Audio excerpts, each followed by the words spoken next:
வணக்கம் நண்பர்களே. நிறைய பேர் என்ன கேட்குறாங்கன்னா, நாம் லாரி தொழில் ஆரம்பிக்கலாமா, புதுசாக வண்டி எடுக்கலாமா, இல்லை செகண்ட் ஹேண்டில் வண்டி எடுக்கலாமா, வண்டி போடலாமா, வண்டி போடக்கூடாதா, தேவையில்லையா, லாபம் இருக்குதா, லாபம் இல்லையா, இதை பற்றியெல்லாம் நிறைய பேர் தெரிஞ்சுக்கிறதுக்கு ரொம்ப ஆர்வமாக இருக்காங்க. அவங்க ஆர்வத்தை நான் பாராட்டுறேன். உண்மையிலுமே நான் அவங்களுக்கு பாராட்டு கொடுக்குறேன். நான் சரி, இதுக்கெல்லாம் நீங்கள் தெரிஞ்சுக்கணும், இந்த விஷயத்தெல்லாம் தெரிஞ்சுக்கணும்.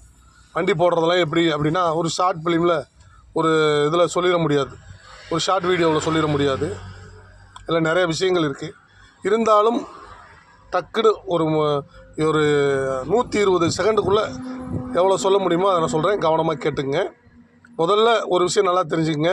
நீங்கள் வெளியே எங்கேயும் வேறு எந்த கடனும் இல்லாதவராக இருக்கணும். உங்களால் தான் உங்கள் குடும்பம் ரன் ஆகிட்டுருக்கு. சாப்பாட்டுக்கே நீங்கள் தான் கொடுத்துட்ருக்கிறீங்கனாலும் சுயமாக உங்களால் லாரி போட்டு ஓட்டுறதுங்கிறது சிரமம். நிறைய விட்டு கொடுத்து போகக்கூடிய மனப்பான்மை நிறைய இருக்கணும். 100% பொறுமை இருக்கணும். கொஞ்சம் கூட கோவப்படக்கூடாது. அப்படி ஒன்று இருக்கணும். அப்படி இருந்தால்தான் இதில் ஜெயிச்சு வர முடியும். ரெண்டாவது, அனுபவம் கண்டிப்பாக இதில் வேணும். அனுபவம் இல்லாமல் உள்ளே வந்தாக்க 100% நஷ்டத்தை நீங்கள் எதிர்நோக்கிட்டு தான் போயாகணும். வேறு வழியே கிடையாது. ஒரு மாதம் வண்டி ஓடும். அந்த ஒரு மாதம் அந்த வண்டியை ஓட்டுறதுக்கு நீங்கள் எவ்வளோ தூரம் உங்களை வருத்திக்கிட்டீங்க, எவ்வளோ கஷ்டப்பட்டு வண்டி ஓட்டினீங்களா, இல்லை வண்டி ஓட்டாமல் சும்மா இருக்கும்போது ரீல்ஸ் பார்த்துக்கிட்டு மொபைல் ஃபோன் நோண்டிக்கிட்டு அப்படியே காலத்தை கடத்திடுறீங்களா, இதெல்லாம் இருக்குது. மத்தியானம் ஒரு 2 மணிக்கு அன்லோட் பண்ணிட்டீங்க அப்படின்னா சாயங்காலம் 5-6 மணிக்குள்ளே வேறு லோடு பார்க்கணும். அதுக்கான நேரத்தை நீங்கள் ஒதுக்கி பார்க்கணுமே தவிர, இன்னும் சொல்ல போனால் லோடு இறக்கிட்டு இருக்கும்போதே எங்கெங்கெல்லாம் லோடு போட்டிருக்காங்கன்றதை செக் பண்ணி வச்சுக்கணும்.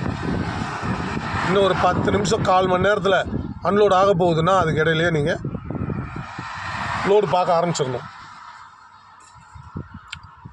இதில் ரொம்ப நிறைய கஷ்டங்கள். அது மட்டும் இல்லாமல் வண்டியினுடைய மெயின்டெனன்ஸ் செலவுன்னு சொல்லி நிறைய இருக்குது.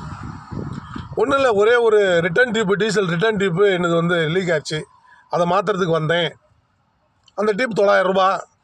ஆனால் அதை அவங்க மாற்றி கொடுத்தாங்க பார்த்தீங்களா, அவங்களுக்கு 900 ரூபா, மொத்தம் 1800 ரூபா.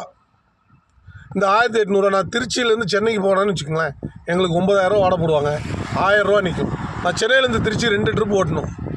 அப்போ அது எந்த அளவுக்கு நமக்கு சகிப்புத்தன்மையும் பொறுமையும் வேணும்னு பார்த்துக்குவோம். நன்றி. உங்கள் கருத்தை கமெண்டில் சொல்லுங்கள்.